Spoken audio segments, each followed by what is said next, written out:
What's up, guys, and welcome back to part two of my tarantula collection tour slash feeding video.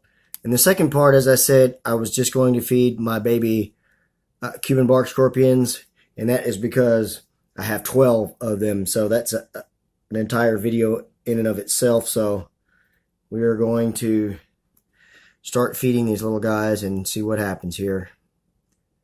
These guys are really good hunters. They're good for a takedown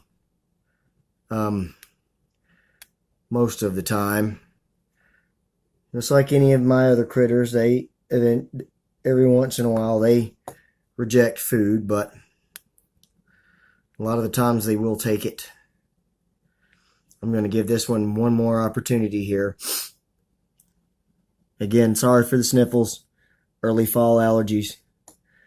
I'm going to give it one more opportunity here for a takedown with the cricket, and then we're going to move on because, like I said, I've got 12 of these guys, so a lot going on. Not interested right now, but it will take it later, so let's move on to the next. And here we have baby number 2. Let's see if it is willing to give us a takedown or not. These crickets are really tricky to feed out individually. And that one might be just a bit large for it. But from what I've seen out of these guys, I would not put it past this little rascal to be able to take down such a large prey item. And if it did, of course, it would be eating for quite a while. It's just really hard for me to control what goes into the container with these crickets, just because I've got a whole vial of them rather than having them all in individual vials. That's a lot of work, putting that many crickets into individual vials. But here is baby number 2. Obviously not interested in food, and so we'll check out the next one. And here is baby number 3. So let's see what happens this time. Now, I went ahead and pre-killed the cricket for that last scorpion.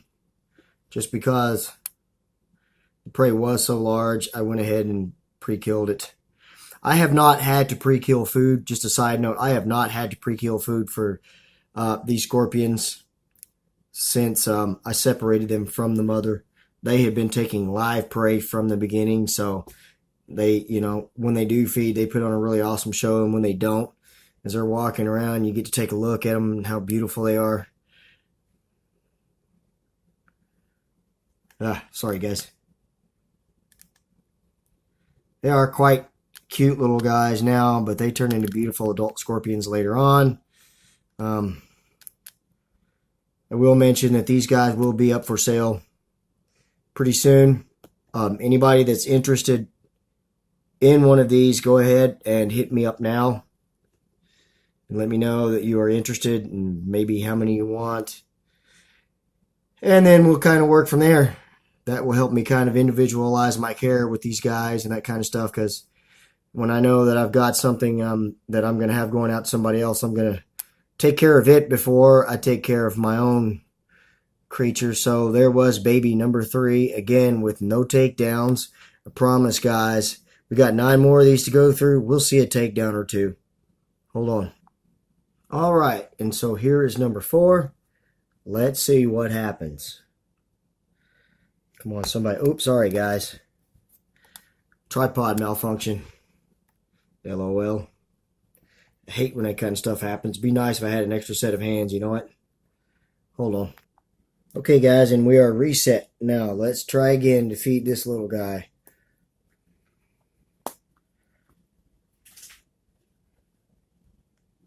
This one right here has not moved much since I opened the enclosure and removed its hide.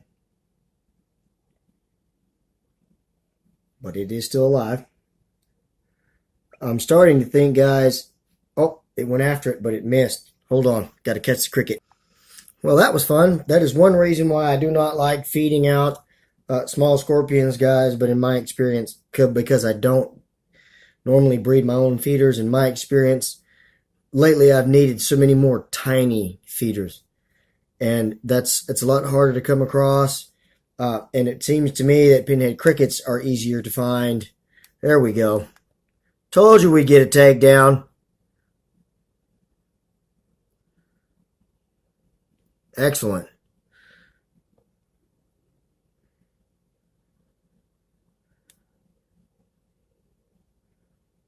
It just seems to me, guys, as I was saying, that pinhead crickets are easier to find than,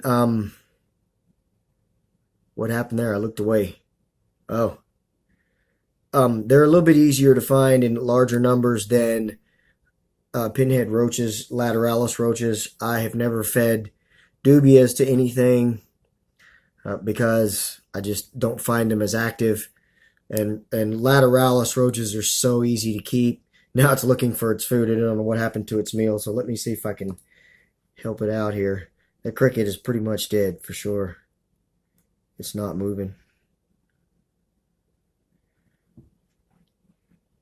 Oh, it's confused. There you go. Yeah. There it is. There's your din-din. These guys are awesome if you don't know this, guys. Hopefully I'm helping to sell some of these. That cricket's still trying to put up a fight there. I'm trying to sell all these guys off, basically. What I may do, I've been thinking really hard on this, is that I may keep a couple of these little guys, get rid of all of the siblings, and the mother I may get rid of, but I may not be selling her. That may be a giveaway thing. That's an announcement to come later. But there is our first baby scorpion feeding. Let's go on to the next because we still have 8 more of these guys. All right, and so here we have number 5. It is very hard to see because it just stopped moving, but it is just there. Well, right there. Now all of a sudden it's playing dead or something. But there it is. There's number 5. Let's see if it wants something to eat.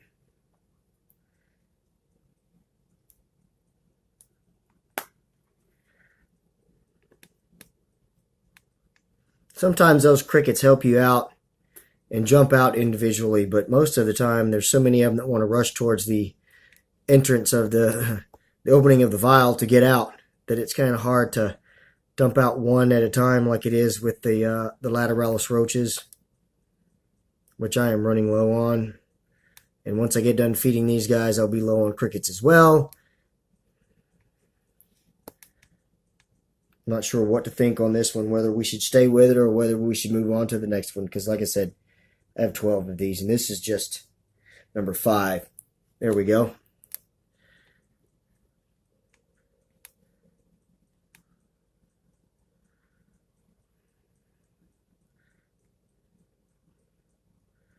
Dude, I don't know why it won't focus so well all of a sudden. It was focusing real good on that last one. There we go.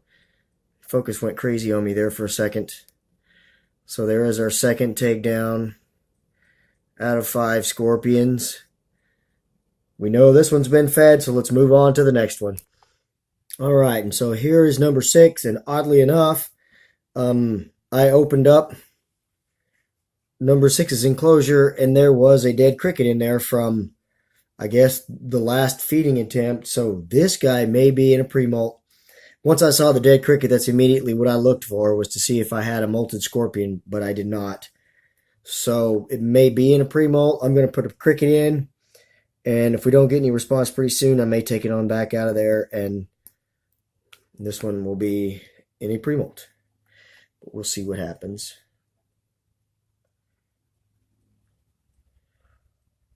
Adversaries facing off against each other, or not.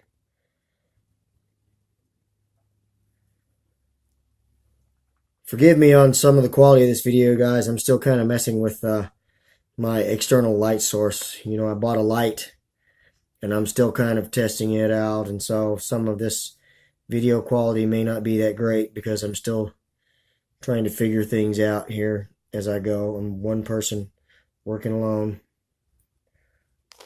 That cricket tried to get out. I'm just an amateur. cameraman or whatever. Let's see what happens here. So forgive me for some of the video quality. Every time the scorpion gets close to it, it runs away.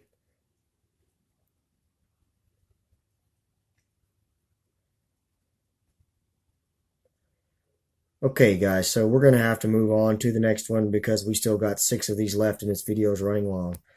Okay, sorry about that last one, guys. I just kind of lost control of my camera and my light there. But I have readjusted the light, and hopefully this will help. This is going to be number 7 of 12. As soon as I can get one of these crickets to get down in there.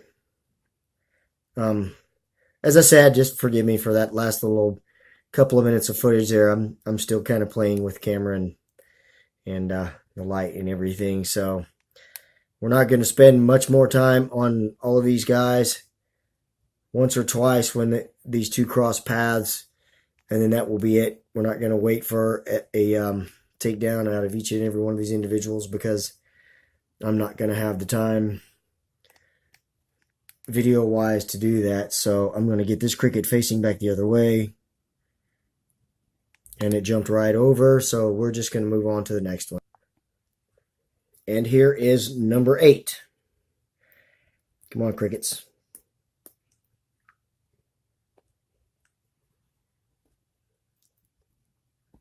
It's starting to act like it may reject food too, just like the last one did, and just like most of them have done so far, which, as I said, is telling me that a lot of these may be in a pre-molt. They molted once off of their mother's back before I separated them. So there we go. That one's hungry. Gave it the death punch. Awesome. So we know that one's fed.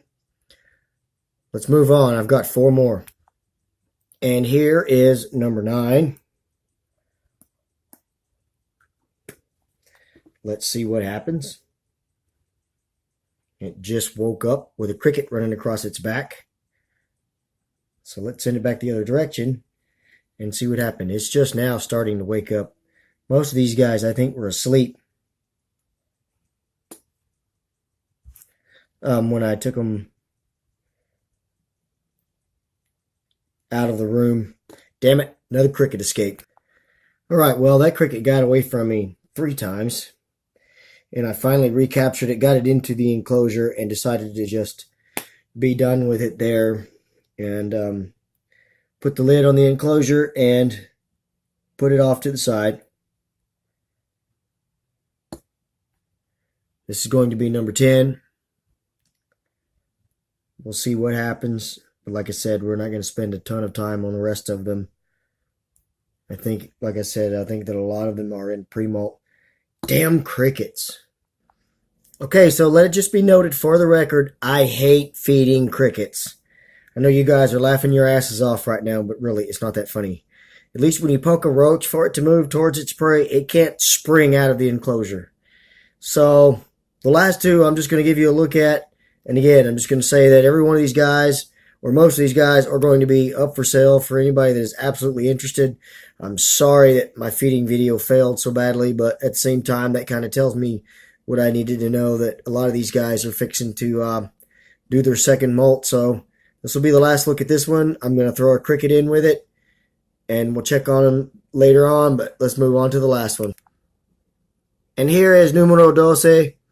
He's kind of upset because it actually made an escape. The piece of leaf that I put in each one of their enclosures for a hide, I took it out without even thinking. I just tossed it on the table, and it was actually on the underside of that leaf, so it hit the table and took off. I had to recapture, but here it is. This is number 12. I hope you enjoyed this video, guys. Sorry that the last little bit of it was so rushed. But again, if you enjoyed this video, give me a thumbs up and a comment. If you didn't enjoy this video, give me a thumbs down and a comment, and then stop watching. For the rest of you, I hope you enjoyed this video and you have a great night. Anybody interested in these little guys, I'm serious. Hit me up. Take care of each other and yourselves. God bless. Have a great night.